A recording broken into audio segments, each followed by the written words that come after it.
கர்த்தர் உங்களுக்காக கொடுக்கும்படியாக ஆண்டவருடைய பாதத்தில் வருமானமா ஆண்டவருடைய பாதத்தில் போராட்டம் தான். ஏனென்றால் அநேக தலைப்புகள் இருந்தது. ஆனால் ஆண்டவர் இந்த வாரம் பவனியின் வாரமாக இருக்கிறது, அதை குறித்து பேச வேண்டுமா என்று சொல்லி உட்கார்கிற கடைசி பொழுதுல ஆண்டவர் சொன்ன ஒரே ஒரு வார்த்தை, எல்லாரும் பவனியின் வாரமாக கொண்டாடுறாங்க உண்மை. ஆனா நான் இன்றைக்கு உங்களை தேடி வருகிறேன். உங்களை தேடி வருகிறேன் என்றால் நீ சபைக்கு சொல்ல வேண்டிய தூது, நீ என்னால் மறக்கப்படுவதில்லை. சொல்லுங்க, நீ ஆண்டவரால் என்ன பண்ண போவதில்லை, மறக்கப்படுவதில்லை. மனிதனால் நீ மறக்கப்பட்டிருக்கலாம், மனிதனால் நீ எல்லா இடத்திலும் மறக்கடிக்கப்பட்டு போயிருக்கலாம், உன் குடும்பம் என்னவென்பது தெரியாமல் இருக்கலாம். ஆனால் தேவனுடைய பார்வையில நீ விலையேற பெற்றவனாய் இருக்கிறாய். வாசிங்க ஏசாயா 44 அதிகாரம், ஏசாயா 44 அதிகாரம் 21 வசனம். யாக்கோபே, ஆண்டவர் முதல்ல கூப்பிடும் போது உலகத்தில் நீ இருக்கிற ஒரு பெயரை சொல்லி கூப்பிடுகிறார். யாக்கோபே, இஸ்ரவேலே, ஆண்டவரை நாமும் தரித்ததான என் அருமை பிள்ளையே, இவைகளை நான் எதையெல்லாம் நினைக்க வேண்டும்? ஆண்டவர் 3 மாதங்கள் ஆண்டவர் என்னை கண்ணின் மணி போல பாதுகாத்தாரே, அதை நினைத்துக்கொள். எத்தனையோ அலைகள் வந்தது, கொள்ளை நோய்களின் அலைகள், அவற்றில் எல்லாம் என் ஆண்டவர் என்னை பாதுகாத்தாரே, அதை ஆண்டவருக்காய் நினை. இதுவரை நீ ஜீவனோடு பாதுகாத்தாரே, அதை ஆண்டவருக்காக. யாக்கோபே, நீ உலகத்தில் இருந்த பொழுது நான் உன்னை மறந்து விடவில்லை. இஸ்ரவேலே, நீ எனக்காக வாயில நேரத்தில் நான் உன்னை மறந்து விடவில்லை. இவைகளை எல்லாம் நீ நினைக்கிறவனாய் இருப்பாய் என்றால் ஒரு நாள் அமைதியாக இருக்க முடியாது, ஒரு நாள் வெடுகளில் இருக்க முடியாது. என்னை பார்ப்பதற்கு நீ வருவாய், என்னை பார்க்க நீ வருவாய் என்றார். அன்றைக்கு மரியின் மீதுதான் நான் பவனி போனேன். இன்றைக்கு உன்னை பார்ப்பதற்கு உன் அருகே உட்கார்ந்து உன் தேவைகள் என்ன என்று நான் கேட்டுக்கொண்டிருக்கிறேன். விசுவாசிக்கிறியா? வேதம் சொல்லுகிறது பாருங்க, இவைகளை நினை. நீ யாரு? நீ யாரு? உன் பிள்ளைக்கு கூட மறந்து போயிருக்கலாம், பெற்றோருக்கு உன்னை மறந்து போயிருக்கலாம், கணவனுக்கு மனைவியை மறந்து போயிருக்கலாம். அந்த தேவனுடைய சனமே, அநேக கணவனை கேட்டா சொல்லுவாங்க, மனைவி பிறந்தநாள் எனக்கு தெரியாது. அந்த தேவனுடைய சனமே, ஆனால் ஆண்டவர் சொல்லுகிறார், இவைகளை நீ நினைப்பா, நீ எனக்கு யார் என்றால் நீ என் தாசனாய் இருக்கிறார். கர்த்தர் வாக்குத்தத்தங்களை அனைவருக்கும் கொடுத்திருக்கிறார். நீ ஆண்டவருக்கு பிரியமான பிள்ளையாய் மாறுகிற நேரத்தில், ஆண்டவருக்கு உகந்ததாய் நீ மாறுகிற நேரத்தில் ஆண்டவர் சொல்லுகிறார், நீ என் தாசன், நான் உன்னை உருவாக்கினேன். அப்பா, வேற யாரும் உன்னை உருவாக்கல. நீ சைனா மேடு இல்ல, நீ சாத்தானுடைய மேடு இல்ல, நீ ஆண்டவருடைய ஒரிஜினல் மேடாய் இருக்கிறாய். ஆண்டவரின் சுய ரத்தத்தினாலே சம்பாதிக்கப்பட்ட சபையாய் இருக்கிறாய். நான் உன்னை உருவாக்கினேன்.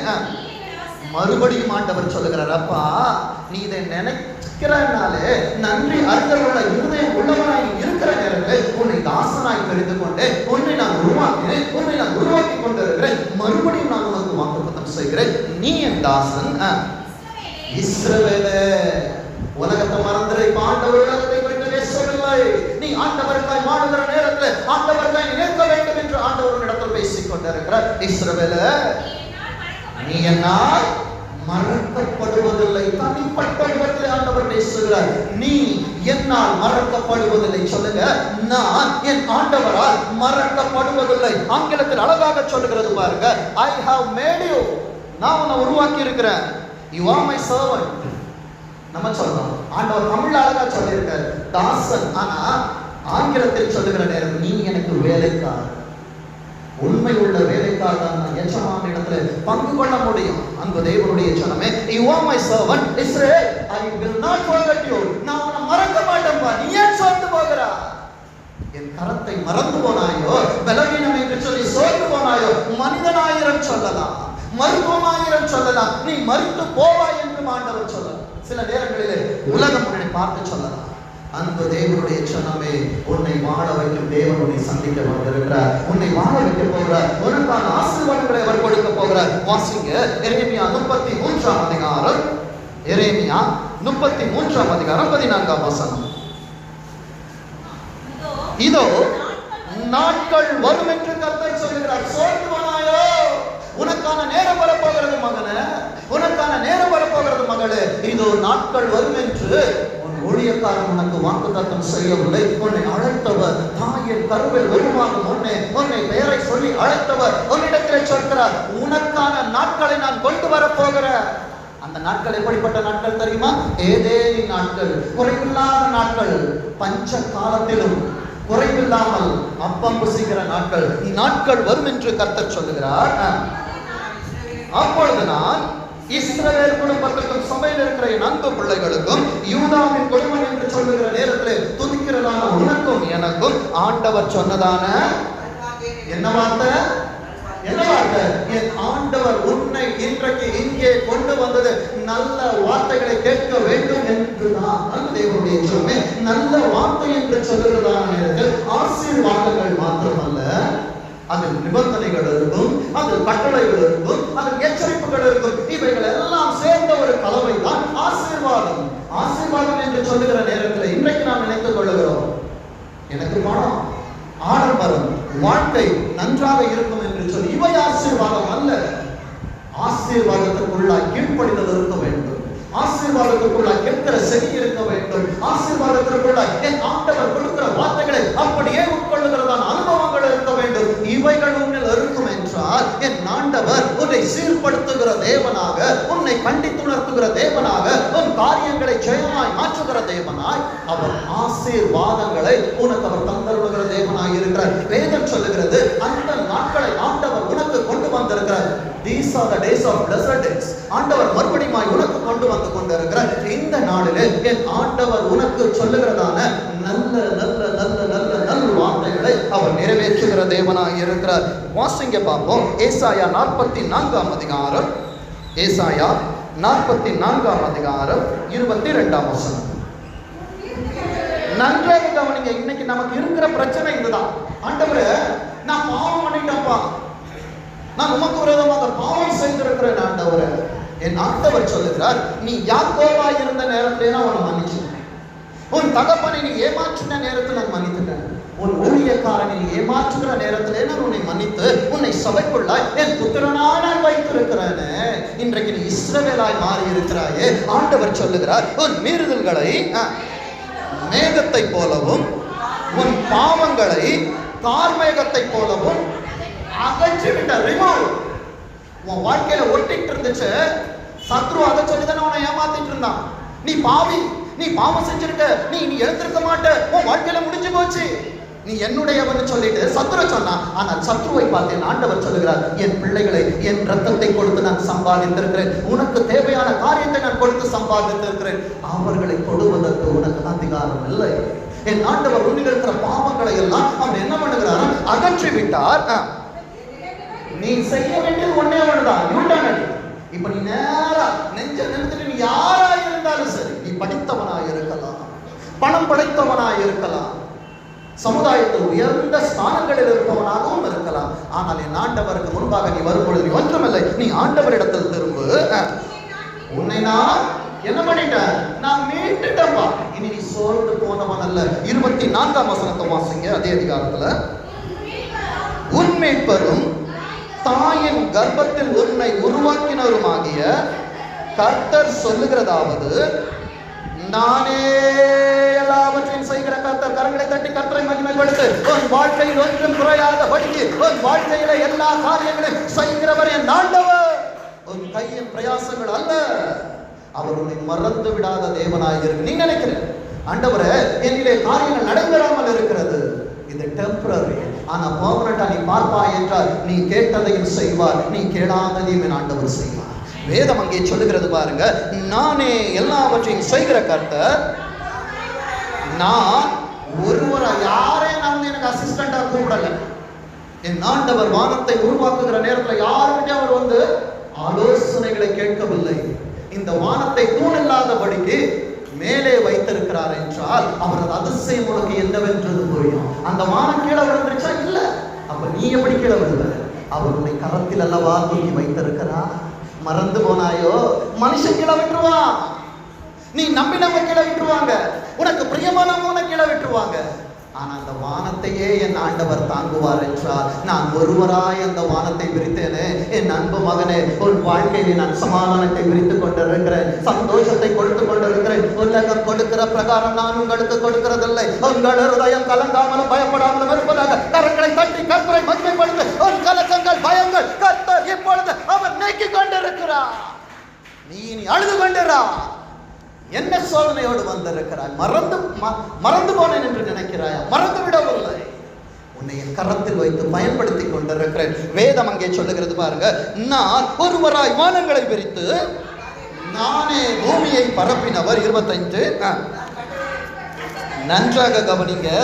நான் கட்டுக்கதைக்காரரின் குறிகளை அபத்தமாக்கி. உன் வாழ்க்கையில அநேக காரியத்தை சொல்லி இருப்பாங்க. அன்பு தேவனுடைய ஜனமே, உன் சபைக்குள்ளே உனக்காக விதைக்கப்படுகிற தரிசனங்கள் இருக்கிறது. அந்த தரிசனங்கள் குறிக்கப்பட்ட நாளிலே நிறைவேறும்.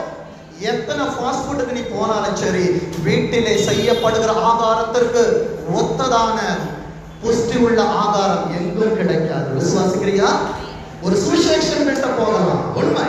ஒரு தீர்க்கதரிசி இடத்துல போகலாம், ஆனாலும் அங்கே போனாலும் ஒரு தீர்க்கதரிசி உண்மையான தேவனுடைய ஆவியை பெற்றிருப்பான் என்றால் அவன் உன்னை குறித்து தீர்க்க தரிசனம் சொல்லுவான். அந்த தீர்க்கதரிசி யார் தெரியுமா? கர்த்தர் உனக்கு கொடுத்த ஊழியக்காரன் என்பதை மறந்து போகாதே. ஒரு சுவிசேஷன் இடத்துல போகலாம், அவனுக்கு உன்னை குறித்து தெரியாது. தகப்பனுக்கு தான் பிள்ளைகளை குறித்து தெரியும். எந்த பிள்ளைக்கு எந்த நேரத்துல எந்த உணவை கொடுக்க வேண்டும் என்று சொல்லி, அதே போலதான் ஒரு சபையிலே ஒரு ஆவிக்குரிய தகப்பனுக்கு தெரியும், என் பிள்ளைகள் எங்கே தடுமாறி கொண்டிருக்கிறார்கள். கட்டுக்கதைகளை நம்பி ஓடாத. வேதம் சொல்லுகிறது, நான் கட்டுக்கதைக்காரரின் குறிகளை அபத்தமாக்கி. ஊழியக்காரன் என்ன சொல்றானோ அது உன் வாழ்க்கையில நிறைவேறும். சிலர் சொல்லுகிற வார்த்தை, ஐயோ என் ஊழியக்காரன் என்னை கண்டிக்கிறார்ப்பா, ஆனால் இவர்கள் எவ்வளவு அழகா பேசுறாங்க. முகஸ்துதி செய்கிறவனை பார்க்கிலும் கடித்து கொள்ளுகிறவன் முடிவில அங்கீகாரம் பெறுவான். தொடக்கத்தை பார்க்காதப்பா, தொடக்கம் அப்படிதான் இருக்கும், முடிவைப்பார். ஒரு ஊழியக்காரன் உன் வாழ்க்கையில கர்த்தரிடத்திலிருந்து சொன்ன வாக்குத்தத்தங்கள் ஒன்னிலே நிச்சயமாய் நிறைவேறும். அது தாமதிப்பதில்லை. கரங்களை தட்டி கர்த்தரை மகிமைப்படுத்தி, ஆண்டவர் என்னோடு பேசின வார்த்தைகள் உண்மை என்றால் அன்பு தேவனுடைய ஜனமே, என் கர்த்தருடைய ஆவியானவர் உனக்கு முன்பாக போவார். அவர் உன்னை விட்டு விலகவே மாட்டார். அன்பு தேவனுடைய ஜனமே, வேதம் சொல்லுகிறது, கட்டுக்கதைக்காரர்களின் குறிகளை நான் அபத்தமாக்கி, குறி சொல்லுகிறவர்களை நிர்மூடராக்கி, ஞானிகளை. ஒருவேளை ஊழியக்காரன் பைத்தியமா தெரியல, இப்படியாப்பா எப்ப பார்த்தாலும் நோவாவை போல கத்துற. ஏனென்றால் பேழை கிளம்புமே, என் பிள்ளைகள் உள்ளே நேரப்பட தரித்திருக்க வேண்டுமே, அழிவு வருவதற்கு முன்பாக என் பிள்ளைகளை நான் உள்ளே கூட்டி சேர்க்க வேண்டுமே. இன்றைக்கு உலகத்தின் பார்வையில் நான் பைத்தியமாய் தோன்றினாலும் அடிக்கடி என் மனைவிட்ட ஒரு காரியத்தை சொல்லுவேன், நான் பைத்தியமாய் இருப்பது நல்லது. ஏன் தெரியுமா? அந்த பைத்தியம் தான் அது என்ன செய்யணும்னு நினைக்குது அதை செய்யும். மற்றவங்க இவர்கள் பார்ப்பாங்களா, அவங்க பார்ப்பாங்களா, யோசித்து செய்யணும். நான் ஆண்டவருக்காய் பைத்தியமாய் இருக்கிற நேரத்தில் என் ஆண்டவர் என்னை கொண்டு என்ன செய்ய வேண்டும் என்ற சித்தம் வைத்திருக்கிறாரோ அதை செய்ய நான் பிரயாசப்பட்டு கொண்டிருக்கிறேன். ஆண்டவர் சொல்லுகிறது, நீ ஆண்டவருக்காய் பைத்தியமாய் மாறுகிறதான நேரத்தில் உலகத்தின் ஞானிகளை ஆண்டவர் என்ன பண்ணுவாராம்? ஞானிகளை வெட்கப்படுத்தி அவர்கள் ஞானத்தை பைத்தியமாய் செய்கிறவர். உன் வேலை ஸ்தலத்துல உனக்கு முன்பாக அநேக ஞானிகள் இருக்கலாம், ஆனால் ஆண்டவர் உன்னை கரம் தூக்க சித்தம் கொண்டு விட்டார் என்றால் ஒருவராலும் உன்னை ஒன்றும் செய்ய முடியாது. எழுதி வைத்துக்கொள், உன் உயர்வு உன்னை தேடி வரும், உன் உயர்வு உன்னை தேடி வரும். கர்த்தர் திட்டமும் தெளிவுமாய் சொல்லிக் கொண்டிருக்கிறார், உன் உயர்வு ஆண்டவர் நிச்சயமாய் உன்னை தேடி கொண்டு வருவார். விசுவாசிக்கிறியா? ஏனென்றால் நீ ஆண்டவருக்கு பைத்தியம், அவங்களுக்கு என்னங்க தெரியும், அப்படித்தானே சொல்றாங்க. ஆண்டவர் உன்னை அநேக கண்களுக்கு மேலாக உயர்த்துகிற நாட்களை ஆண்டவர் கொண்டு வருவார். ஏனென்றால் நீ ஆண்டவரால் மறக்கப்பட்டவன் பட்டவள் அல்ல. அடுத்தது வார்த்தை சொல்லுகிறது பாருங்க, 26. நன்றாக கவனிங்க. நான் சொல்லல, மறுபடியும் சொல்லுகிறேன், நான் சொல்லவில்லை, ஆண்டவர் சொல்லுகிறார். நான் கட்டுக்கதைக்காரரின் குறிகளை அபத்தமாக்குவேன், ஆனா என் ஊழியக்காரரின் வார்த்தைகளை நிலைப்படுத்தி என்றால் அஸ்திபாரம் போட்டது போல உறுதியான வார்த்தைகளால் கர்த்தர் உன்னிலே தங்க வைத்திருப்பார். உன் பேரை மேலே செல்லுகிற நேரத்திலே அரராத் மலையிலே உன் தலையை கர்த்தர் உயர்த்தி வைத்திருப்பார். உனக்கான புதிய வானங்கள், உனக்கான புதிய பூமிகள், உனக்கான புதிய ஆசீர்வாதங்களை ஆண்டவர் ஊழியக்காரன் மூலமாக தான் கொடுப்பார். பக்கத்து வீட்டு அப்பா வாங்கி தருவாரா, சொந்த அப்பா வாங்கி தருவாரா? சொல்லுங்க. பிள்ளைகளுக்கு யார் வாங்கி தருவா? ஸ்கூல் ஃபீஸை யாருக்கு கட்டுவா? பக்கத்து வீட்டில் இருக்கவங்க வேணா பேச்சுக்கு சொல்லலாம், அப்பா வாங்க, அம்மா வாங்க, என் ஸ்கூல் ஃபீஸை கட்டிடுறீங்களா? செய்வோமா? அன்பு தேவனுடைய ஜனமே, அதே போலதான் உன் சபையில் இருக்கிற ஊழியக்காரன் தான் உனக்காக கரிசனை கொள்ள முடியுமே தவிர வெளியிலிருந்து வருகிறவர்கள் அல்ல. அன்பு தேவனுடைய ஜனமே, கர்த்தருக்காய் பக்தி வைராக்கியம் காண்பி. கர்த்தர் உனக்காய் பக்தி வைராக்கியத்தை காண்பிக்கிறவராய் இருக்கிறார். வேதம் சொல்லுகிறது, நான் என் ஊழியக்காரரின் வார்த்தையை நிலைப்படுத்தி என் ஸ்தானாதிபதிகள், நாங்கள் ஆண்டவருடைய சமூகத்தில் நிற்கிறதான ஸ்தானாதிபதிகளின் ஆலோசனைகளை, உனக்கு ஒரு ஆலோசனை கொடுக்கிறவங்க, உன் தொழிலை பிடிச்சை, இந்த வேலை வேண்டாம், நீ இந்த வேலைக்கு போ. ஒரு காரியத்தை சொல்லுகிறோம் என்றால் அது சுயமாய் சொல்லுகிற காரியங்கள் அல்ல. சில நேரங்களில் ஆண்டவர் பிரத்யட்சமாய் பேசுவார். கடந்த நாட்கள்ல கூட புதன்கிழமை திடீரென்று ஒரு அழைப்பு, PWD வேலை செய்கிற ஒரு ஸ்டாஃப்ஸ்க்கு மெசேஜ் கொடுக்கணும். ஆண்டவரே, நான் என்ன மெசேஜ் கொடுக்க போகிறேன் தெரியாது. அங்கே போய் நிற்கிற நேரத்தில் இந்துக்கள் இருந்தார்கள், ஆண்டவரை ஏற்றுக்கொள்ளாதவர்கள் இருந்தார்கள். கர்த்தர் மகிமையாய் பயன்படுத்தினார். இன்றைக்கும் அவர்கள் கூப்பிட்டுக் கொண்டு, எங்கள் காரியத்தை உங்களிடத்தில் அறிவித்தவர் யார்? எனக்கு யாரையுமே தெரியாது. அன்பு தேவனுடைய ஜனமே, நீங்கள் எனக்காய் பிறப்பில் நின்று கொண்டிருக்கிறீர்கள். கர்த்தர் இந்த கழுதையை கொண்டு அதிசயங்களை செய்து கொண்டிருக்கிறார். கரங்களை தட்டி கர்த்தரை மகிமைப்படுத்தி, யாருக்குமே தெரியாதவர்களுக்கு அவர்களது வாழ்க்கையை கர்த்தரால் அறிவிக்க முடியும் என்றார். உன்னை அறிந்தவர் உன் வாழ்க்கையை எப்படி கைவிடுவார்? அன்பு தேவனுடைய ஜனமே, கர்த்தர் எதிர்காலங்களை உன் கண்களுக்கு முன்பாக அவர் கோடிட்டு காண்பித்துக் கொண்டிருக்கிற தேவனாய் இருக்கிறார். வேதம் அங்கே சொல்லுகிறது பாருங்க, வாசிங்க. உன் ஸ்தானாதிபதிகளின் ஆலோசனை நிறைவேற்றி குடியேறுவாய். என் சபை கட்டப்பட போதுப்பா. குடியேறுவாய் என்று எருசலேம் என்பது சபை. குடியேறுவாய் என்று எருசலேமுக்கும் கட்டப்படுவீர்கள் என்று யூதாவின் பட்டணங்கள். அப்போ என் சபையில் இருக்கிறதான ஒவ்வொரு குடும்பமும் ஒவ்வொரு பட்டணங்கள். அப்போ அந்த பட்டணங்களுக்கு இங்கே பலிபீடத்திலிருந்து வருகிற வார்த்தை என்ன தெரியுமா? கட்டப்படுவீர்கள். சொல்லுங்க, யூதா என்பது துதிக்கிறதான தேவனுடைய மனுஷனே, உன் வாழ்க்கை கட்டப்பட போகிறது, உன் வாழ்க்கை கட்டப்பட போகிறது, உன் வீடு கட்டப்பட போகிறது, உன் தேவஸ்தலம் கட்டப்பட போகிறது. நீ கர்த்தருக்கு பிரியமானவனாக இருக்கிற நேரத்தில், கர்த்தரை துதித்துக் கொண்டிருக்கிற நேரத்தில் வார்த்தை சொல்லுகிறது, கட்டப்படுவீர்கள் என்று யூதாவின் பட்டணங்களுக்கும் சொல்லி அவைகளின் பாழான ஸ்தலங்களை எழுப்பிப்பவர். என் தொழிலே விருத்தி இல்லை, என் வேலை ஸ்தலத்துல போராட்டம், என் குடும்பத்துல கண்ணீர், பாழா இருக்கிறதான ஸ்தலங்களை கர்த்தர் இன்றைக்கு எடுத்துக் கொண்டிருக்கிறார். உன் வாழ்க்கையில உன்னோடு போராடினவர்களை நீ பார்க்க போவதில்லை, கடனை பார்க்க போவதில்லை, பலவீனங்களை பார்க்க போவதில்லை, சாபத்தை பார்க்க போவதில்லை. ஏனென்றால் இன்றைக்கு கர்த்தருடைய நாள் உன்னை தேடி வந்திருக்கிறது. அவர் சொன்னதான நல் வார்த்தைகளை ஆண்டவர் உன்னிலே நிறைவேற்றி கொண்டிருக்கிறார். கடன்களை தட்டி கர்த்தரை மகிமைப்படுத்த, என் ஆண்டவர் என் சபையில் இருக்கிறதான என் பிள்ளைகளின் வாழ்க்கைகளை, என் பிள்ளைகளின் குடும்பங்களை, அநேகருக்கு வீடுகளை என் ஆண்டவர் கட்டி ஆயத்தப்படுத்தி கொண்டிருக்கிறார். இந்த வார்த்தை நிறைவேறுங்க. எத்தனை பேர் சொந்த வீட்டை கட்டின கூப்பிட போறீங்கன்னு தெரியாது. ஆனா ஒன்று தெரியும், நானும் ஆவியானவர் அங்கே வந்து கர்த்தருக்கு மகிமையான சாட்சிகளாக இருக்கும். விசுவாசிக்கிறீங்களா? கர்த்தர் உன்னை உன் பிள்ளைகள் வர்த்திக்க பண்ணுவார் என்று சொன்ன வார்த்தை ஆண்டவர் கீழே விடுவதற்கு அவர் அநீதி உள்ள தெய்வம் அல்லவர். அடுத்தது வார்த்தை சொல்லுகிறது பாருங்க, வாசிங்க. நீதிமொழிகள் 17ஆம் அதிகாரம், நீதிமொழிகள் 17ஆம் அதிகாரம் 10ஆம் வசனம். நீதிமொழிகள் 17:10. நீதிமொழிகள் 17:10. மூடனை 100 அடி அடிப்பதை பார்க்கிலும் புத்திமான வாயினால கண்டிப்பது அதிகமாக. அன்பு தேவனுடைய ஜனமே, என் சபையின் பிள்ளைகள் புத்திமான்களாய் இருக்கிறார்கள். உமது வார்த்தைகள் கிடைத்தவுடனே அது கண்டிப்பாக இருந்தாலும், எச்சரிப்பாக இருந்தாலும், ஆசீர்வாதங்களாக இருந்தாலும், இது எனக்கான வார்த்தைகள் என்று சொல்லி அவர்கள் எடுத்துக் கொள்ளுகிற நேரத்தில் நீதிமொழிகள் அழகான ஆலோசனைகளை பெற்றுக்கொண்டோம்ல. அந்த ஆலோசனைகள் மாற்றங்கள் அல்ல, எச்சரிப்புகள் வருகிற நேரத்திலும் சொல்ல வேண்டிய காரியம், நீதிமான் என் தலையை தயவாய் கொண்டட்டும், அதை என் தலை அள்ள கட்டுவதில்லை என்று சொல்லி நான் உபத்திரவப்பட்டது நல்லது. உமது பிரமாணங்களை நான் கற்றுக்கொண்டிருக்கிறேன். ஆண்டவரை பார்த்து சொன்னேன், அப்பா ஆசீர்வாதங்களை சந்திக்க வருவதற்கு முன்பாக என்னை தகுதிப்படுத்துகிற, சீர்படுத்துகிற வார்த்தைகளுக்கு நான் செவி கொடுக்க வேண்டும் என்று சொல்லி அடுத்தது வார்த்தை சொல்லுகிறது பாருங்க. சங்கீதம் 115ஆம் அதிகாரம், சங்கீதம் 105 சங்கீதம் 105:17.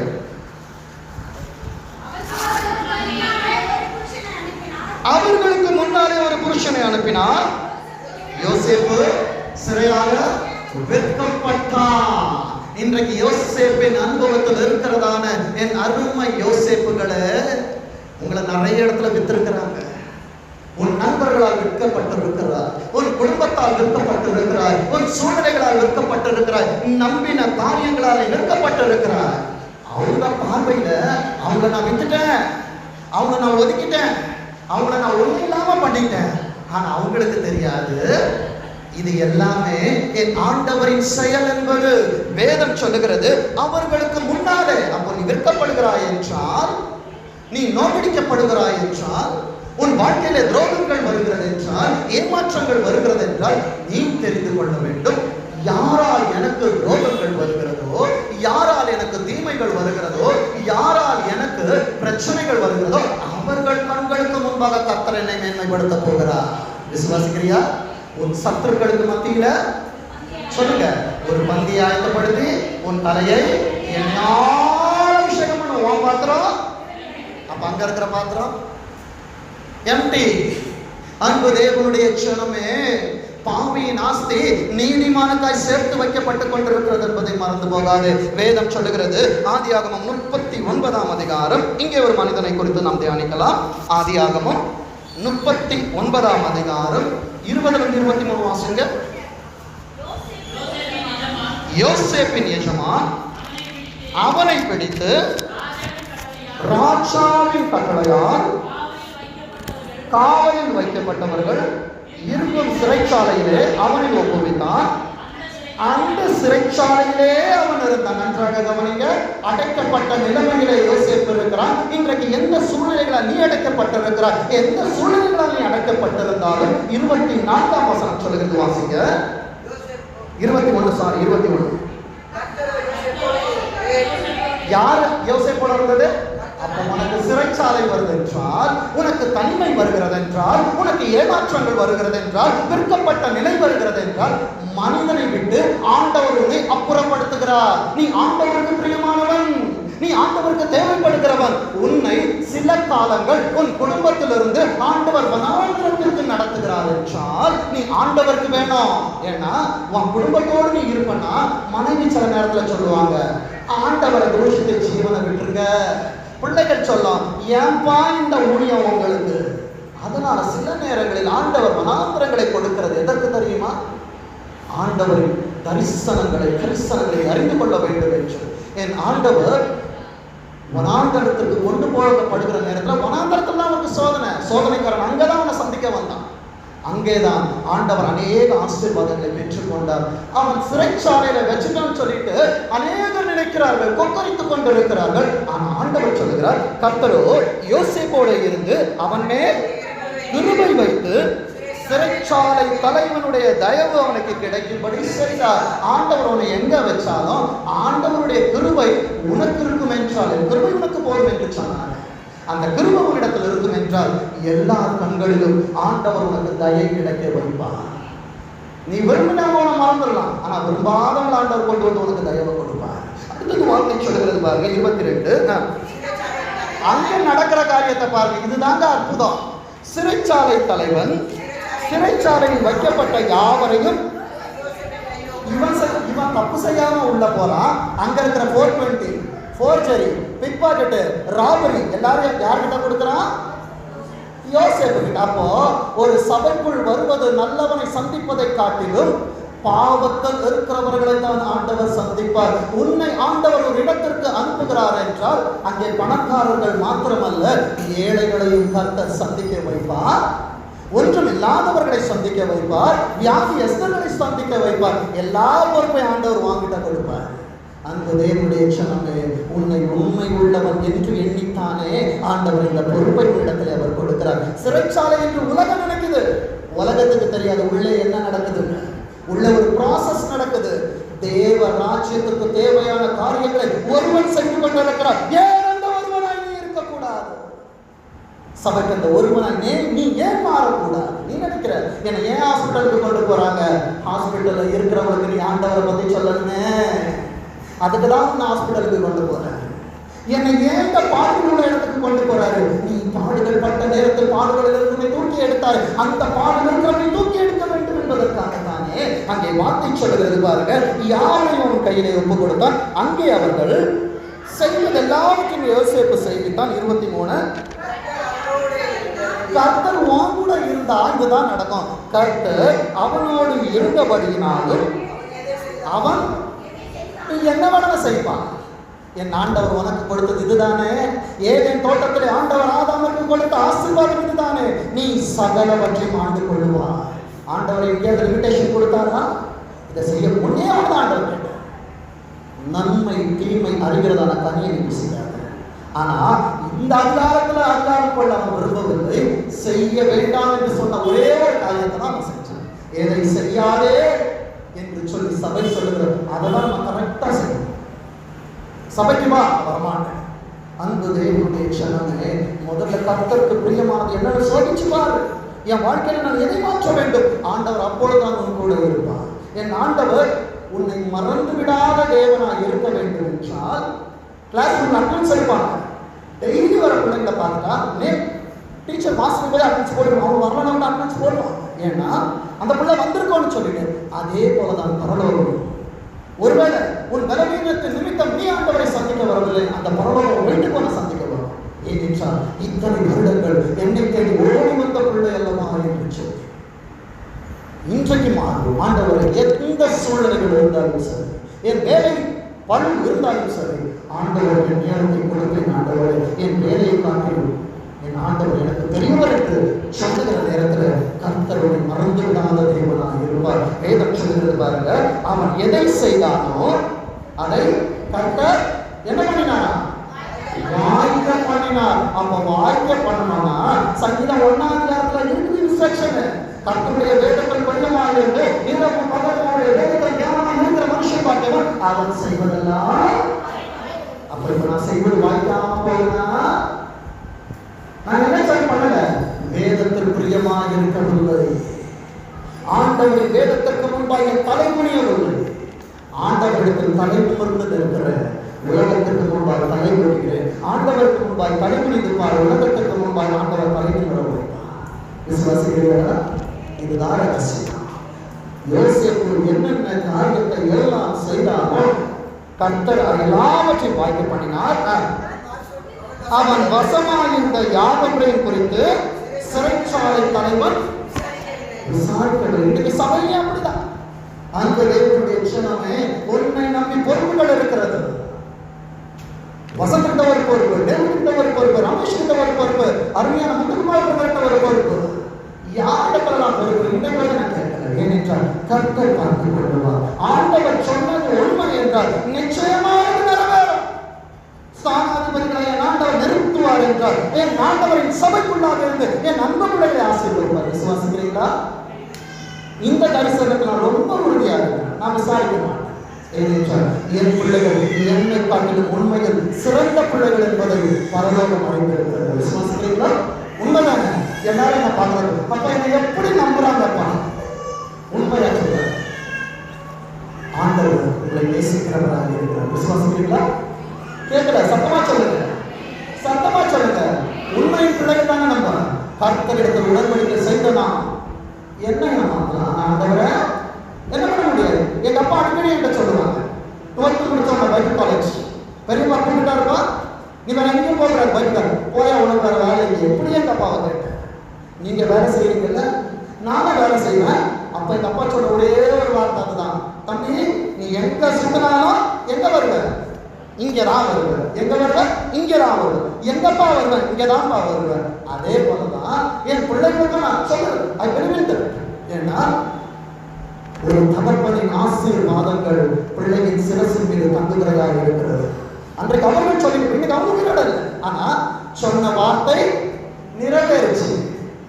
எலியாவின் காலங்கள் முடிந்தாலும் எலிசாவின் காலங்கள் தொழிற்பான். மோசேயின் காலங்கள் முடிந்து போனாலும் யோசுவாவின் காலங்கள் தொழிற்பான். மோசேயின் காலங்கள் கிருபையின் காலம், யோசுவாவின் காலம் வெட்டுகிறதின் காலம். விசுவாசிக்கிறியா? யோசுவாவின் காலத்துல பொறுமை கிடையாது. வெட்டிட்டு போயிட்டே, உனக்கு முன்பாக பிரச்சனை இருக்கிற தூக்கி போயிட்டே. இது யோசுவாவின் காலம். சொல்லுங்க, இது என்ன காலம்? யோசுவாவின் காலம். மோசேயின் பிள்ளைகள் எப்படி இருப்பார்கள் என்றால் யோசுவாவின் பிள்ளைகள் வரும் காலங்களில் ஜெயிக்கிற பிள்ளைகள். கரங்களை தட்டி கர்த்தரை நீதான் அந்த பிள்ளை, நீதான் அந்த பிள்ளை. கரங்களை தட்டி ஆண்டவர் மகிமை படுத்து தரிசனம் நிச்சயமா நிறைவேறும்.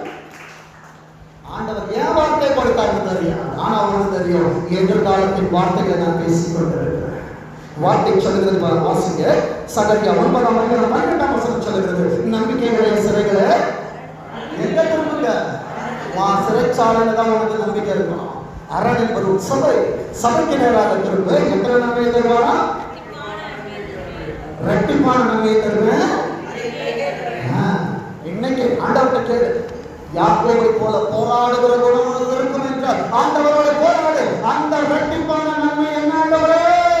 சங்கீதம் 23 நன்மையின் கிருபையா என்ன கொள்ளலாம் நான் இருப்பேன். ஜீவனுள்ள நாளை வீட்டிலே நீடித்த நாட்களை வைத்திருப்பேன். தன்னை கட்டி கத்தரை மகிமைப்படுத்து. அந்த தேவனுடைய குணமே அந்த இரட்டிப்பான நன்மைகள் வேண்டும் என்றால் நன்மை கிருபை உன்னை தொடர வேண்டும் என்றால் நீ கர்த்தருடைய ஆலயத்தில் நீடித்த நாட்களை நிலைத்திருக்கிறவனாக இருக்க வேண்டும். ஆண்டவரால் மறக்கப்படாமல் இருப்பார்.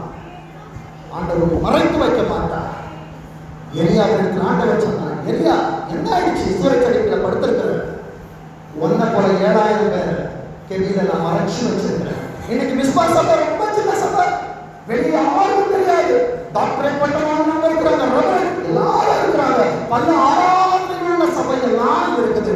ஆனாலும் இந்த சின்ன சபையை ஆண்டவர் கெடிக்குள்ளாய் மறைத்து வைத்திருக்கிறார் என்றால் நாளொன்று வரும், இது வெளியே வெடித்து செல்லும். அநேக இடங்களுக்கு பரவும். அங்கே ஆண்டவருடைய அன்பை சுவிசேஷத்தை சுமந்து செல்லுகிற பிள்ளைகளை நான் அனுப்புகிறேன் தேசத்திற்கு. விசுவாசிக்கிறீங்களா?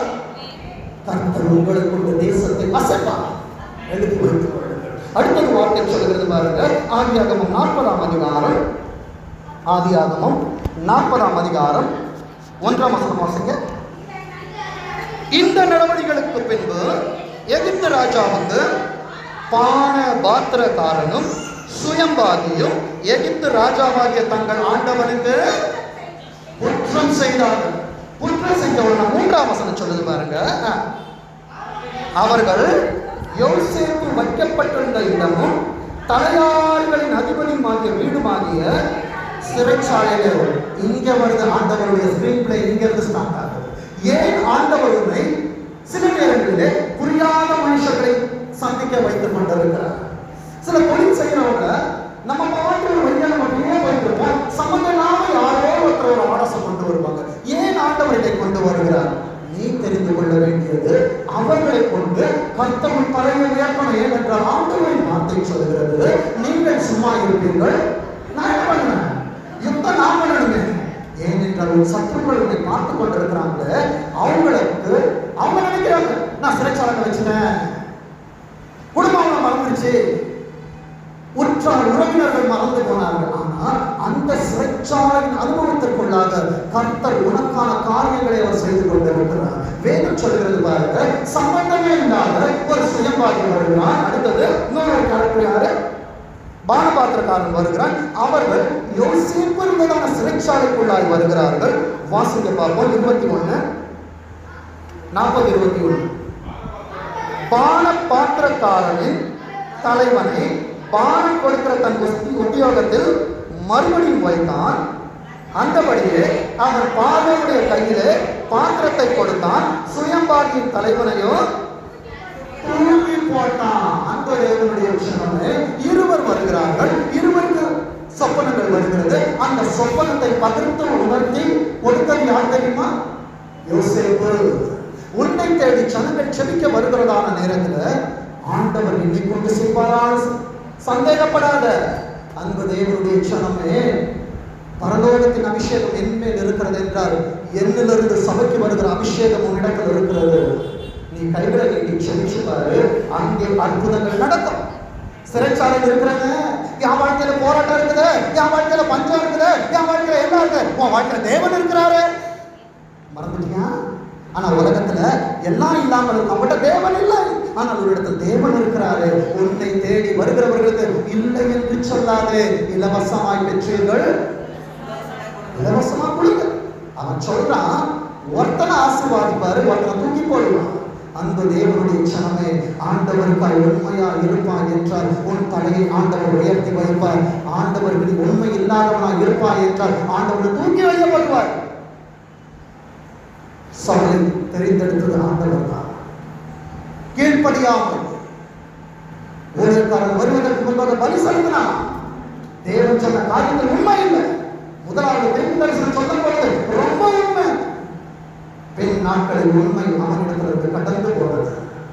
சாமுவேல் அவனுக்காக துக்கித்தான். ஆண்டவரே, நீர் அபிஷேகம் பண்ணின என் பிள்ளை இல்லவா? ஆண்டவர் எப்பா நீ வழிபட்டு நீ அவனை குறித்து கவலைப்பட்டு இருக்கிற. சவுலில்லை என்றால் வனாந்திரத்தில் நான் தாவீதை வைத்திருக்கிற. நீ தாவீதாக இருக்க போகிறாயா? அவன் சபைக்கு சவுலாக இருக்க போகிறாயா? வேதம் சொல்கிறது பாருங்க, பான பாத்திரக்காரனின் தலையை மறுபடியுமாய் உயர்த்தினார். இன்றைக்கு நீ கெட்ட குமாரனாய் இருப்பாய் என்றால், ஆண்டவரே பரத்திற்கு விரோதமாக நான் பாவம் செய்தேன் என்று உன் குற்றங்களை ஒப்புக்கொள்வாய் என்றால், மறுபடியுமாய் உன் ஸ்தானத்திலே கர்த்தனை நிறுத்துவார். எதிர்த்து நிற்பாய் என்றால் ஜீவனுள்ள தேவனுடைய கையில் விழுவது பயங்கரமாக இருக்குமே என்று வேதம் சொல்லுகிறது. நான் அல்ல, ஆண்டவர் நியாயத்திருக்கிறவராக இருக்கிறார். நன்மைக்கு தீமை செய்கிறவன் எவனோ அவன் வீட்டை விட்டு தீமை நீங்காது. உனக்காக திறப்பில் நின்று கொண்டிருக்கிறன அந்த தேவனுடைய சனமே, என்னில் குறையிருக்கும் என்றால் என்கிட்ட சொல்லு. உன் சபையில் நிறையிருக்கும் என்றால் வெளியே சொல்லு. ஆனா குறையை வெளியே பேசுகிறோம், நிறையை உள்ளே பேசுகிறோம். மாற்றி பேசுகிறேன். உன் சபையில் நிறையை வெளியே பேசு. உன் ஆவிக்குரிய தகப்பனின் குறையை தகப்பனிடத்தில் வந்திருக்கிறேன். அந்த தேவனுடைய சனமே, உண்மையுள்ள ஸ்தானாதிபதி கர்த்தருக்கு பேர் என்பதை மறந்து போறாரு. அதே போலதான் 12 பேரை மோசே அனுப்புகிறார். 10 பேர் துர்செய்தியை கொண்டு வந்தார். அவர்கள் அங்க இருக்கிற அபியான்ஸை பார்க்கிறாங்க, அங்க இருக்கிற சூழ்நிலைகளை பார்க்கிறாங்க. ஆனா 2 பேர் நாம் செலுத்திக் கொள்ளக்கூடிய நல்ல செய்திகளை கொண்டு வந்தார்கள். அந்த நல்ல செய்திகளை கொண்டு வந்த காலேபா யோசுவா என் சபை மாற வேண்டும் என்று கர்த்தருடைய சன்னிதானத்தில் தினம் தினம் தினம் தினம் ஆண்டவரோடு போராடி கொண்டிருக்கிற நல்ல தேவனுடைய சனமே, யோசுவாக்களாய் மாறுவோம், காலேபுகளாய் மாறுவோம். வேதம் சொல்கிறது பாருங்க, சங்கீதம் 105ஆம் அதிகாரம், சங்கீதம் 105ஆம் அதிகாரம் 19ஆம் வசனம்.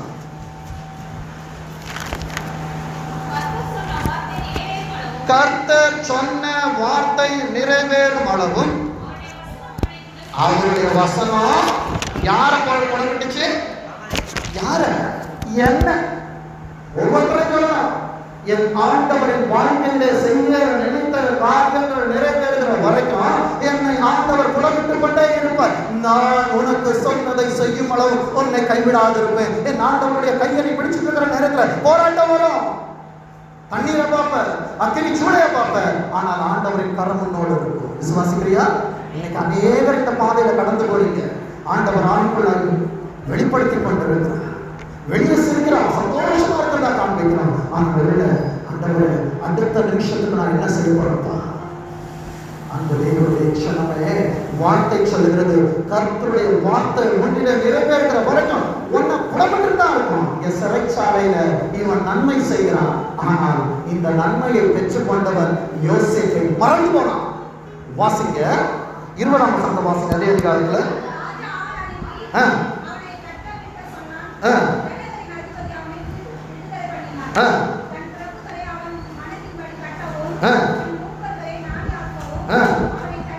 அவனை தன் வீட்டுக்கு ஆண்டவனும் தன் ஆஸ்திக்கெல்லாம் அனுமதியாகிறான். ஆண்டவருடைய வசனத்துக்கு கொடுத்து நீ ஒன்று ஒப்பு கொடுத்துட்டேன்னா ஒரு நாள் ஒரு வார்த்தை வரும்.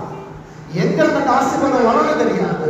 அது கதவை தட்டுகிற நேரத்துல நீ கேட்ட காரியம், நீ கேட்க மறந்த காரியம், உன் வாழ்க்கையில் தேவையான எல்லாவற்றையும் உன்னை ஆண்டவர் சந்திக்கும்படி செய்கிறவராக இருக்கிறார். அதை வேதத்திலிருந்தே பார்ப்போம். வாசிங்க ஆதியாகமம் 41ஆம் அதிகாரம், ஆதியாகமம் 41ஆம் அதிகாரம் 1ஆம் வசனத்தை வாசிங்க.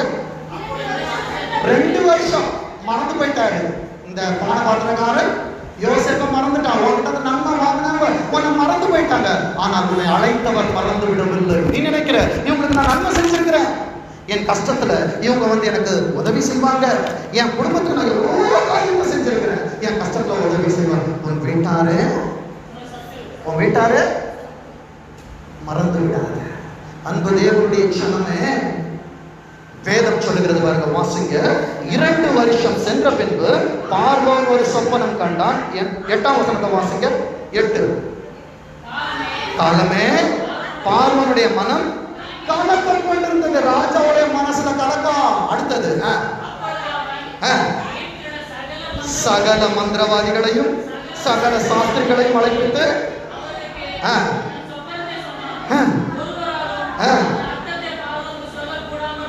அந்த தேவனுடைய ஜனமே ஒன்னாலதான் அந்த காரியத்திற்கு சொல்யூஷன் கொடுக்க முடியும். உன் குடும்பம் உன்னை தேடி வரும், உன் உறவுகள் உன்னை தேடி வரும், உன்னை குத்துறவங்க உன்னை தேடி வருவாங்க, உன்னை காயப்படுத்துறவங்க உன்னை தேடி வருவாங்க. அவங்களுக்கு அவங்க வாழ்க்கையை சொல்ல மௌனமா இருக்காது, யாராலையும் சொல்ல முடியல. அடுத்தது வேதம் சொல்லுகிறது பாருங்க, 9ஆம் வசனம்.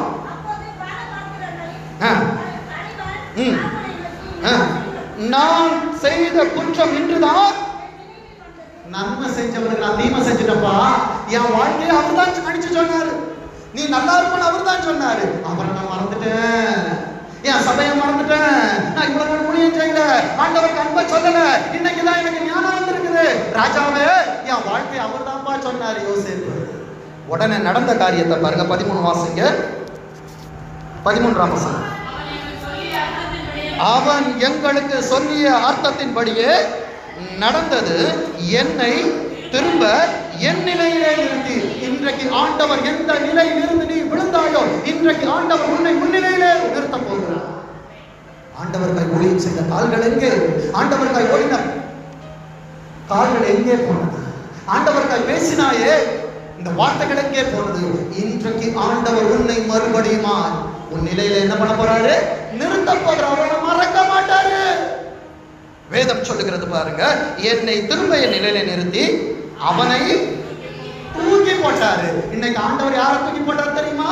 உன்னை உன் நிலையில நிறுத்திட்டாரு. உன்னை உன் நிலையில நிறுத்தணும்னா உன்னில் இருக்கிற பாவங்கள் தூக்கி போடப்பட வேண்டும், உன்னில் இருக்கிறதான சாபங்கள் தூக்கி போடப்பட வேண்டும், உன்னில் இருக்கிறதான ரோகங்கள் தூக்கி போட வேண்டும். ஆண்டவரை தூக்கி போட்டுட்டாரு. வருகிற வாரத்துல கொல்கத்தா மலைமேட்டுல நம்ம தான் ஆண்டவர்கிட்ட வருஷம் சிலுவையில் அரைஞ்சிருவோமே. தாடி தான் வளர்ப்போம், தேவையில்லை. ஃபாஸ்டிங்லாம் இருக்கும், தேவையில்லை. என் ஆண்டவர் எனக்காக சுய ரத்தத்தை சிந்தி அவர் சம்பாதித்து விட்டார், நான் சுமக்க தேவையில்லை. நீ விசுவாசி, அது போதும். நீ விசுவாசித்தாலே போதும். என் ஆண்டவர் என்னோடு இருக்கிறார் என்று சொல்லி என்னை ஆண்டவரின் நிலையிலே நிறுத்துவார். என்னில் இருக்கிற பாவங்களை அவர் தூக்கி போடுவார். அடுத்தது வார்த்தை சொல்லுகிறது பாருங்க, 14 வாசிங்க. இன்னைக்கு பரலோகத்திலிருந்து உனக்கு ஒரு கால் வருது. அவனை தீவிரமாய் காவற் கிடங்கிலிருந்து கொண்டு வந்தார்கள். அவன் சவரம் பண்ணிக்கொண்டு வேறு வஸ்திரம் யோசுவாவோ வென்றார். அழுக்கு வஸ்திரம் தரித்தவனாய் தேவனுடைய சமூகத்திற்கு முன்பாக நின்றானே, நீ இன்றைக்கு அழுக்கு வஸ்திரமாய் தரித்தவனாய் நின்று கொண்டிருப்பாய் என்ற வேறு வஸ்திரம், அபிஷேகம் என்கிற வஸ்திரம், அந்நிய பாஷைகள் என்கிற வஸ்திரம், விடுதலை என்கிற வஸ்திரத்தை ஆண்டவர் உனக்கு தரித்துக் கொண்டிருக்கிறார். அடுத்தது 16 வாசிக்கிறது, 16 சாரி. பிரதியுத்தரமாக நான் அல்ல, இதுதான் முக்கியம். எத்தனை உயர்வுகள் வந்தாலும், எத்தனை ஆசீர்வாதங்கள் வந்தாலும், இது என்னால் உண்டானது. யாருடைய ஈவு? கர்த்தருடைய ஈவுன்னு சொல்லணும். இன்னைக்கு வேலை ஸ்தலத்தை ஆண்டவர் உயர்த்தி வைத்திருக்கிறாரா? என்னால் உண்டானது அல்ல, தேவனுடைய ஈவு. அவன் சொல்றான் பாருங்க, நான் அல்ல, தேவனே பார்வோனுக்கு மங்களமான உத்தரவு அருளிச்சவர். நம்ம சொல்லுவோமா? ஊழியத்துல பெரிய நிலைக்கு வந்துடணும். நான் சொன்னதை ஆண்டவர் செய்வார், நான் சொல்லுகிறேன், இது நடக்கும். இல்லைங்க, நீ ஒரு சின்ன பாத்திரம் தான், ஆண்டவருக்கு கருவி. ஆண்டவர் உன்மேல ஏறுவார் என்றால் உனக்கு முன்பாய் வஸ்திரங்கள் விரிக்கப்படும். முச்சந்தியில் கட்டப்பட்ட கழுதை ஆண்டவர் என் மீது ஏறி இருக்கிறபடியினால தான் முழங்கால்கள் முன்பாக முடங்கி கொண்டிருக்கிறது. கனம் என்னை தேடி வருகிறது. இந்த ஆண்டவர் இந்த கழுதையில இருந்து கீழே இறங்கினார்னா இந்த கழுதை மறுபடியும் எங்க போயிடும்? போய் சுமக்க, உலகத்தின் பாரத்தை சுமக்க. நீ ஆண்டவரை சுமக்கிற கழுதையாய் மாறுவாய் என்றால் உன் வாயில் இருக்க வேண்டியது, நான் சிறுகவும் என் ஆண்டவர் பெருகவும் வேண்டும். விசுவாசிக்கிறீங்களா? ஆண்டவர் பெருகுவார் என்றால் என் சுயம் இங்கே வெளிப்படாது, ஆண்டவரின் தரிசனங்கள் இங்கே வெளிப்படும். வார்த்தை சொல்லுகிறது பாருங்க, 37ஆம் வசனம் வாசிங்க. அதே அதிகாரத்துல 37ஆம் வசனம். இந்த வார்த்தை பார்வோனுக்கு மாத்திரம் அல்ல, என் ஆண்டவர் இன்றைக்கு கொடுக்கிற இந்த சபையின் வார்த்தை சபைக்கு மாத்திரம் அல்ல, சபையிலே இருக்கிற உனக்கும் உன் பிள்ளைகளுக்கும் உன் எதிர்காலத்திற்கும் எப்படிப்பட்டது? எல்லாருடைய பார்வைக்கும் நன்றாய் கண்டது. அப்போ கண்கள் பார்த்து கொண்டிருக்கிறது, உனக்கு முன்பாக வேதம் இருக்கிறது, அங்கே நல் வார்த்தைகள் இருக்கிறது. அந்த ஆசீர்வாதத்தை பார்ப்போமா? பிளஸிங். அந்த பிளஸிங்கோட ஸ்பெல்லிங் யாராவது சொல்லுங்க பார்ப்போம். எல்லாரும் பிளஸிங்கோட ஸ்பெல்லிங்க சொல்லுங்கண்ணா. சொல்லு, பிளஸிங்கோட ஸ்பெல்லிங்க சொல்லுங்க. BLESSING. இன்னைக்கு ஏன் ஊழியக்காரர் ஆசீர்வாதத்தை பேசுறாங்க? அநேகருக்கு கேள்வி. அன்பு தேவனுடைய ஜனமே, இன்னைக்கு உலகம் சொல்லுது, தேவனை தேடி போனா உன்னை வெள்ளை ஜாலை கட்ட வச்சிருவாங்க, வெள்ளை இதை போட வச்சிருவாங்க, எல்லாத்தையும் உறிஞ்சி விட்டுருவாங்க. இல்லைங்க, என் ஆண்டவரிடத்தில் நான் வருகிற நேரத்தில் தான் இழந்தது எல்லாவற்றையும் என் ஆண்டவர் தருவார். விசுவாசிக்கிறீங்களா? இப்ப சொன்னா பிளஸிங்னு சொல்லிட்டு அந்த பியோட அர்த்தம் என்ன தெரியுமா? பான்ஸ் அப்படின்னா பண்டகசாலை.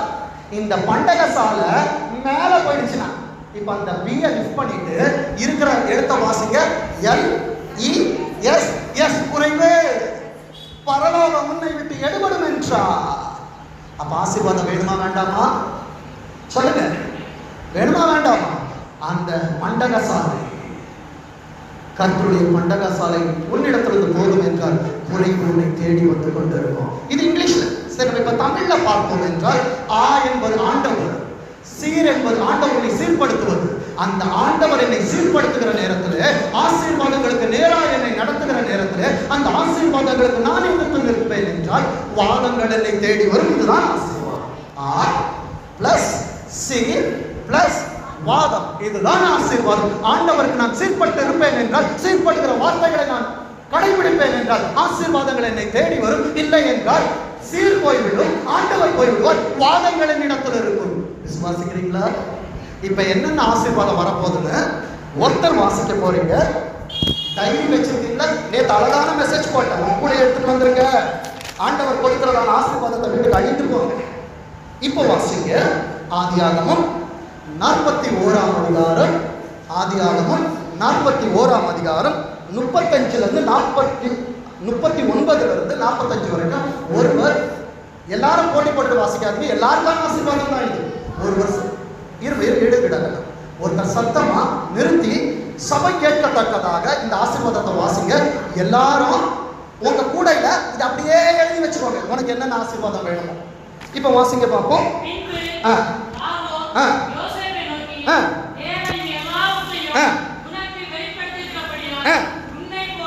உன்னை போல விவேகம்னா விண்ணவரின் வேகம், V பிளஸ் வேகம். விண்ணவருடைய வேகம் உங்ககிட்ட இருக்குப்பா.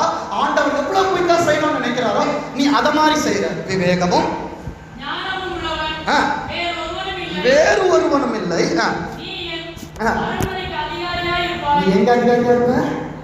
அரண்மனைக்கு. அரண்மனை என்றால் அன்பு தேவனுடைய ஜனமே, கர்த்தர் உனக்கு கொடுக்கிற ஆசீர்வாதங்களுக்கு நீ யாரா இருக்க போகிற? அதிகாரியா இருக்க போற. அடுத்தது யாருடைய வாக்கு? பெருமையா சொல்லுங்க, என் வாக்கு, என் வாக்கின்படியே. உன் குடும்பத்தில் இருக்கிற உன் மனைவி, உன் பிள்ளைகள், உன் உறவுகள் எல்லாமே, உன் ஜனங்கள் எல்லாரும் ஆண்டவரிடத்துல இருந்து வார்த்தை வருது. ஆண்டவர் மறக்காத தெய்வம். அவர் சொல்லுகிறார், உன் வார்த்தைக்கு எல்லாரும் அடங்கி நடப்பாங்க.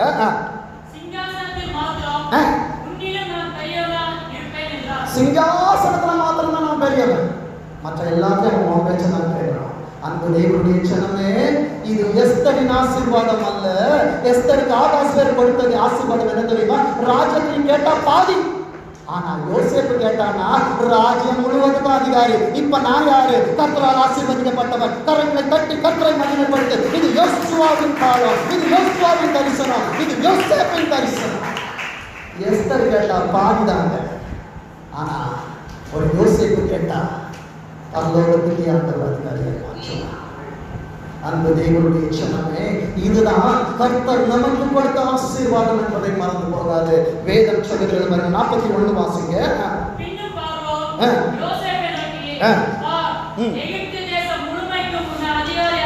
அதிகாரி ஆக்கினேன். இப்ப ஆண்டவர் சொல்றது, அப்பா நீ தான் அதிகாரி. ஆகாஸ்வரிட்ட போனா சொல்லுவான் பாதி தான். உலகத்துக்கு போனீங்கன்னா ஆண்டவர்கிட்ட வந்தீங்கன்னா பாதி வேணுமா ஃபுல்லா வேணுமா? சொல்லுங்க. ஆசீர்வாதம் எனக்கு பாதி வேணுமா ஃபுல்லா வேணுமா? எனக்கு முழுசுமா வேணும். அதோட திறப்பு என்ன தெரியுமா? கொஞ்சத்தில் உண்மை உள்ளவனை எல்லாத்துக்கும் மேல ஆண்டவர் அதிகாரியா இருப்பான். அந்த கொஞ்சம் என்ன தெரியுமா? வாரத்துல 2.5 மணி நேரம் சபை. இதுல நீங்க உண்மை உள்ளவனாகி கர்த்தரை மறந்து விட மாட்டான். அடுத்தது என்ன நடக்குது தெரியுமா? எல்லாம் வாயில சொல்லுவாங்க, அப்பா நான் உன்னை அதிகாரியாக்குவேன், உனக்கு நான் போஸ்டிங் கொடுத்துடுறேன், உனக்கு நான் இப்படி பண்ணிடுறேன், உனக்கு நான் அப்படி பண்ணிடுறேன், உனக்கு நான் இதை செய்வேன் அதை செய்வேன். அப்படியே அவங்க தூக்கி மேல வைப்பாங்க. எப்படி? வாயால் தூக்கி மேல வைப்பாங்க, கிரியையில கீழே போட்டு மிதிப்பாங்க. ஆனால் என் ஆண்டவர் சொன்னது வார்த்தையை பாருங்க. 42 வாசிங்க.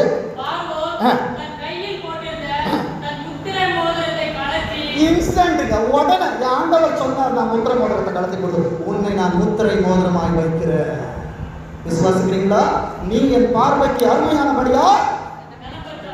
இதுதாங்க ஆசீர்வாதம். என் ஆண்டவர் சொன்ன உடனே கொடுத்துருவாரு.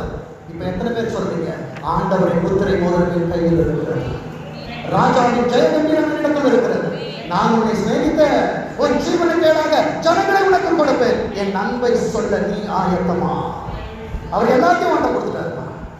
எல்லாத்தையும் கொடுத்துட்டு உனக்கு ஜீவனை கொடுப்பதற்கு நான் கொல்லலாம் அழைஞ்சு போறேன்னு போயிட்டேன். நீ எப்படி செஞ்சு போகிற? உண்மை உள்ள ஊழியக்காரனாக இருக்க போகிறாய், ஆண்டவரை மறந்து போக போகிறாய். அவன் கையில் இருக்கிற முத்திரை மோதிரத்தை கலக்கி யோசேப்பு வேணான்னு சொல்லுவோம், கொடுக்க வேண்டாம், என்னால தூக்கி சுமத்த முடியாது. ஆண்டவர் எப்பா இதை நீதான் செய்யணும். எலியாவின் காலம் முடிந்தால் எலிசாவின் காலம் முடிக்கும், மோசேயின் காலங்கள் முடிந்தால் யோசுவாவின் காலங்கள் எழும்ப வேண்டுமே. மோதிரத்தை கலக்கி ஒரு கையில் அவர் திணிச்சு விடுறாரு. யாரும் செய்ய மாட்டாங்க, என் ஆண்டவர் செய்வார். விசுவாசிக்கிறியா? இன்னைக்கு உன் கையில என்ன ஆண்டவர் கொடுத்திருக்கிறாரு? அதிகாரம் என்கிறதான முத்திர மோதிரம். இந்த முத்திர மோதிரத்தை யார் பார்த்தாச்சு பிசாசு நடுக்குவோம்.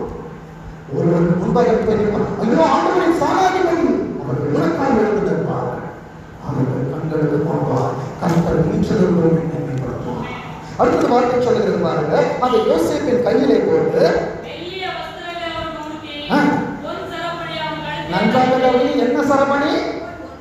அதனால ஆண்டவருடைய சமூகத்துக்கு எல்லாத்தையும் கலந்து உள்ள போட்டு சொன்னார், ஏமாத்தாதன்னு சொல்லுங்க. என் ஆண்டவர் ஆபிரகாம் எப்படி இருந்தா? வெள்ளியும். ஆபிரகாமுடைய ஆண்டவர் யாரு? ஆபிரகாமுடைய ஆண்டவர் யாரு? வெள்ளியும் பொன்னையும் உடையவர். அப்போ நீ பொண்ணை போடக்கூடாது, வெளிய போடக்கூடாது, ரொம்ப தாழ்மை இல்லைங்க. தாழ்மை எங்க காரணம் தெரியுமா? இல்லாத ஒரு இடத்துல, அவர் இல்லாத இருக்கிற நிலைமைகள்ல உன்னால் இயற்றுதல் போடும். அன்பு தேவனுடைய சொன்ன அநேக சத்தியங்களில் போய் இருக்கிறது. தாழ்மை காட்டணும், வெள்ளப்படையே படிக்கணும், எங்கும் வேதத்தில் சொல்லப்படுகிறது. வேதத்தில் வெளிப்படுத்தல இருக்குது. வார்த்தை என்னன்னா, இவர்கள் ஆட்டுக்குட்டி ஆனவருடைய இரத்தத்தினால் தோய்த்து தங்கள் வஸ்திரத்தை விழித்தவர்கள். அப்போ ஆட்டுக்குட்டியான ரத்தம் என்ன கலர்? வெள்ளை கலரா? நம்ம உடம்புல ஓடுற ரத்தம் என்ன கலர்? அந்த தேவனுடைய சின்னமே இந்த ட்ரெஸ்ல ஒண்ணும் கிடையாது. இது வெள்ளை அடிக்கப்பட்ட கலர். உன் வாழ்க்கை எப்படி இருக்கிறது? உன்னில் இருக்கிற கனிகள், அருமையான சகோதரன் சொன்னாங்க, அத்திமரத்துல கனிகள் என்ன இருக்கிறது? உன்னில் இருக்கிற கனிகள் தன் கண்ணில் இருக்கிற உத்தரத்தை பார்க்க வெளியே போய் பார்ப்போம் கொஞ்சம். அன்பு தேவனுடைய சின்னமே ஆசீர்வாதங்கள் வேண்டும். உலகம் நம்மை பார்க்க வேண்டும். இவர்கள் பிச்சைக்காரர்கள் அல்ல, ராஜாதி ராஜாவின் பிள்ளைகள். ஆண்டவர் என்ன பண்ணாரு தெரியுமா? கையில் இருக்கிற முத்திரை மோதிரத்தை கொடுக்கிறாரு. அடுத்தது என்ன வஸ்திரம்? மெல்லிய வஸ்திரம், linen, the top costly garments in the world. அதாவது ரொம்ப நேர பட்சம். அப்போ என் ஆண்டவர் சபைக்கு வரும்போது எந்த பிரஷியஸா இருக்காரு. கல்யாணத்துக்கு ஒரு சட்டை எடுப்போம், அந்த சட்டை ரொம்ப காஸ்ட்லியா இருக்கும். ஒவ்வொரு வாரமும் ஆண்டவருடைய சன்னிதானத்துக்கு ஆட்டுக்குட்டியாளருடைய திருமணத்திற்கு வருகிறாயே, நீ எப்படி வரணும்? போயிடுவான், தப்பே கிடையாது. உலகம் பார்த்து சரி, நான் ஆண்டவருக்கு பைத்தியங்க, டை கட்டிக்குவான், தப்பே கிடையாது. ஷூவை போட்டுக்குவான், வெளியே டைட் வச்சு வெளியே போகும்போது மற்ற கார் இருக்கா, கார்ல உன்னிடத்தில் எது பிரதானமா இருக்கிறதோ அதை ஆண்டவருக்காய் கொண்டு வா. உன்கிட்ட எது ப்ரெஷியஸ் ஷர்ட்டா இருக்கும், ரெடிமேடா இங்கிலாண்டா இருக்கலாம், இல்ல லூயி பிலிப்பா இருக்கலாம், எது இருக்குதோ ஒவ்வொரு வாரம் ஆண்டவர் ப்ரெஷியஸா கொடுக்குவான். ஆகவே ஆண்டவர் என்ன கொண்டு வந்தான் தெரியுமா? ப்ரெஷியஸ் ஆனதை கொண்டு வந்தான். அவனை ஆண்டவர் ப்ரெஷியஸா எடுத்து பயன்படுத்தினார். சபைக்கு வரும்போது ஒரு தாழ்மையை காட்டல, மிச்சக்காரன் போல ட்ரெஸ் அயன் பண்ணாம அப்படியே நான் ஆண்டவருக்கு ரொம்ப பரிதாபமாக இருந்தேன். எப்பா நான் முகத்தை பார்ப்பேன், ஆண்டவர்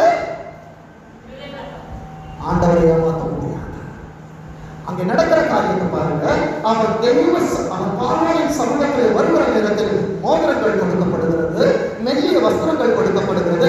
தன் கழுத்தில் இருக்கிறதான பொருளா என்னது? Gold chain. அதை எடுத்து என்ன பண்ணுகிறான்? அவன் கழுத்திலே போடுகிறான். வாசிங்க 43.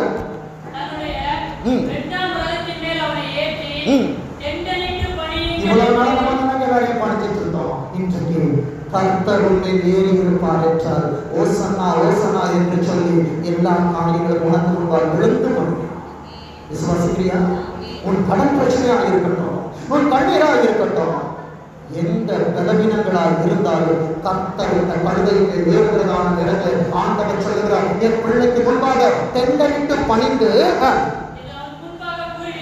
அவன் முன்பாக கூறிவிட்டு எகிப்து தேசம் முழுவதற்கும் அவனை அதிகாரியாக்கினான். கரங்களை தட்டி கர்த்தரை மகிமைப்படுத்து. கர்த்தர் இன்றைக்கு உனக்கு ஆளுகையின் செங்கோலை உனக்கு கொடுத்து உன் ஆளுகை எல்லாவற்றின் மீதும் நீ இழந்த காரியங்கள் எல்லாவற்றையும் கொடுத்துக் கொண்டிருக்கிறார். இதுதான் ஆசீர்வாதம். அடுத்தது வார்த்தை சொல்லுகிறது பாருங்க 44.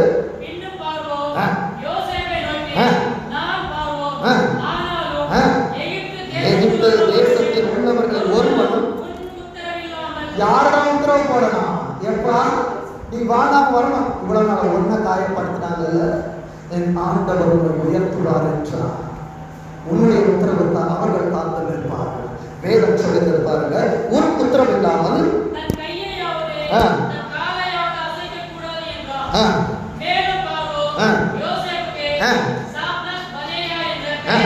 அப்போ இன்னைக்கு நானா வந்துட்டேன், யாக்கோபா வந்திருந்தேன்னா உன் பேர் இஸ்ரவேலா மாறினோம்.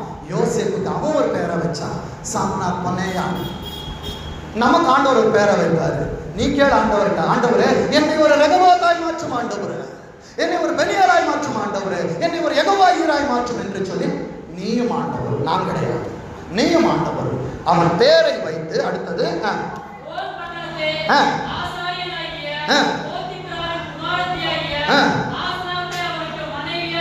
ஆண்டவருடைய சமூகத்துல 30 வருடங்கள் மேலாக இருக்கிற வசனத்தை வீட்டுக்கு போய் வாசிச்சு பாருங்க.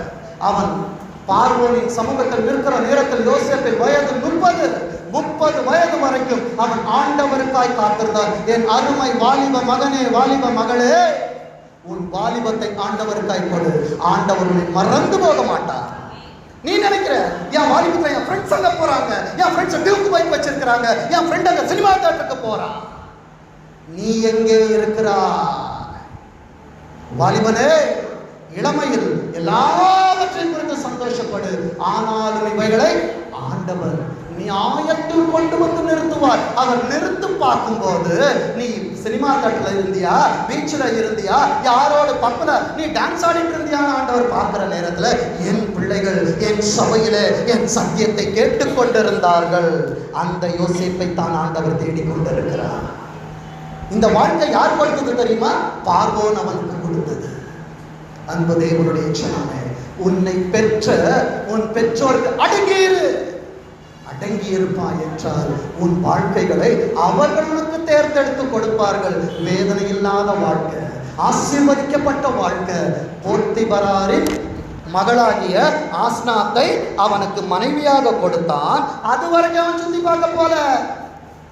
இன்றைக்கு மனைவி வந்ததுக்கு அப்புறம் யாரும் மனைவியை கூட்டிட்டு போனா கஷ்டம், தனியா போனோம்னு நினைப்போம். இல்லைங்க, எங்கே நீ போவாய் என்றாலும் உன் சரீரம் உன்னோடு வர வேண்டும். விசுவாசிக்கிறியா? வேதம் சொல்லுகிறது பாருங்க, குமாரத்தியாகிய ஆஸ்னாத்தை அவனுக்கு மனைவியாக கொடுத்தான். யோசேப்பு உன் வாழ்க்கை உன் கையில வந்ததுக்கு அப்புறம் உலகத்தை சுற்றி பார்க்க போ. அதுக்கு முன்னாக நீ போனா எல்லாமே உனக்கு நல்லதாவே தோணும். யாக்கோபின் குமாரத்தி தீனாள் உலகத்தை சுற்றி பார்க்க போனார். வாழ்க்கை சீரழிக்கப்பட்டது. அன்பு தேவனுடைய ஜனமே, என் அருமை பெண் பிள்ளைகளை, வாலிப மகனே, வாலிப மகளே, கர்த்தர் உனக்கான வாழ்க்கையை உனக்கு கொடுக்கிற வரைக்கும் உன்னை பெற்ற ஒரு தாய் தகப்பனுக்கு அடங்கிடு. அதே போல சபையில் இருக்கிறதான என் பிள்ளைகளை, கர்த்தர் உங்களை உயர்த்துகிற காலம் வருகிற வரைக்கும், ஏற்ற காலம் கர்த்தர் உங்களை உயர்த்துகிற வரைக்கும் கர்த்தருடைய பலத்த கையில எப்படி இருக்கணும்? அடங்கி இருப்பாய் என்றார். கர்த்தர் உனக்கு கொடுக்கிற ஆசீர்வாதத்தின் வார்த்தை எடுத்து வைத்துக் கொள்ளுங்கள். எபிரேயர் 6ஆம் அதிகாரம் 10ஆம் வசனம். நிறைய பேர் நினைக்கிறோம், நான் ஆண்டவருக்காக பணிவிட செய்றேன், ஆண்டவருக்கு நான் ஊழியம் செய்றேன், அந்தரங்கத்தில் நான் ஆண்டவருக்காக இவ்வளவு காரியத்தை செய்றேன், எனக்கு பணம் இல்லாத நேரத்திலும் என் காணிக்கைகளை கொடுக்கிறேன், என் தசம பாகங்களை கொடுக்கிறேன், ஊழியர்களுக்காய் துறப்பில் இருக்கிறேன் என்று சொல்லி உன் நேரம் வந்துவிட்டது. உன் காரியம் நிச்சயமாய் மாறப் போகிறது. வாசிக்க எபிரேயர் 6ஆம் அதிகாரம் 10ஆம் வசனம். உங்கள் சபைக்காய் ஆண்டவர் பேசுகிறார். ஏன்னா என் பிள்ளைகளை குறித்து எனக்கு தெரியும். சபைக்காய் எவ்வளவு கரிசனை உள்ள பிள்ளைகள், சபைக்காய் திறப்பு நிற்கிற பிள்ளைகள், ஊழியக்காரர்களுக்காய் மனைவி ஹாஸ்பிட்டல்ல இருந்த நேரத்தில் எத்தனை கண்ணீரின் செபங்கள் என்பது இன்றைக்கு உயிரோடு நிற்க வைத்திருப்பது உங்கள் செபங்கள் தான். வேதம் சொல்லுகிறது, உங்கள் கிரியையையும் நீங்கள் பரிசுத்தவான்களுக்கு ஊழியம் செய்ததினாலும். இப்பவும் அதெல்லாம் செய்றீங்க. ஏதோ எங்களை நோக பேசுறாங்கன்னு எங்களை மறந்துள்ள. ஊழியக்காரர்களுக்காக ஊழியம் செய்ததையும் செய்து வருகிறதையும் என் ஆண்டவருடைய நாமத்திற்கு காண்பித்த என்னது அன்பு. இந்த அன்பை காட்சிகள எத்தனை காரியங்கள் இருந்தாலும் என் ஊழியர்களுக்காய் திறப்பில் நிற்போம் என்கிறதான அன்பை காண்பித்து இன்றைக்கு ஜீவனோடு ஊழியக்கார அம்மாவை உட்கார வச்சுங்கிற எத்தனை காரியங்கள் என்றாலும் உங்கள் காரியங்களை மறந்து விடுவதற்கு தேவன் அநீதி உள்ள தேவன் அல்லவே. சொல்லப்பட்ட ஒவ்வொரு ஆசீர்வாதங்களை எழுதலன்னா வீட்டுல போய் எழுதி வைங்க. என் ஆண்டவர் எனக்கு முத்திரை மோதிரத்தை கொடுத்திருக்கிறார், ஆண்டவர் எனக்கு வெள்ளிய உடைமைகளை கொடுத்திருக்கிறார், பொன்னினால் என்னை அலங்கரித்து வைத்திருக்கிறார், என் பிள்ளைகளை ஆண்டவர் ஆசீர்வதிப்பார், எனக்கான ஆஸ்நாத்தை ஆண்டவர் கொடுத்திருக்கிறார், என் பிள்ளைகள் ஆசீர்வதிக்கப்பட்டிருப்பார்கள் என்று உன் கூட எழுதி வை. இந்த வருடம் முடிகிற நேரத்தில் அநேக சாட்சிகளை சபை கேட்க போகிறது. விசுவாசிக்கிறீங்களா? அன்பு தேவனுடைய சனமே, நான் உன்னை மறந்து விடவில்லை என்று சொன்ன தேவன், நீ என்னால் மறக்கப்படுவதில்லை என்று கர்த்தர் உனக்கு சொல்லியபடி என் ஆண்டவரை ஆசீர்வதிப்பாராக. ஆமென்.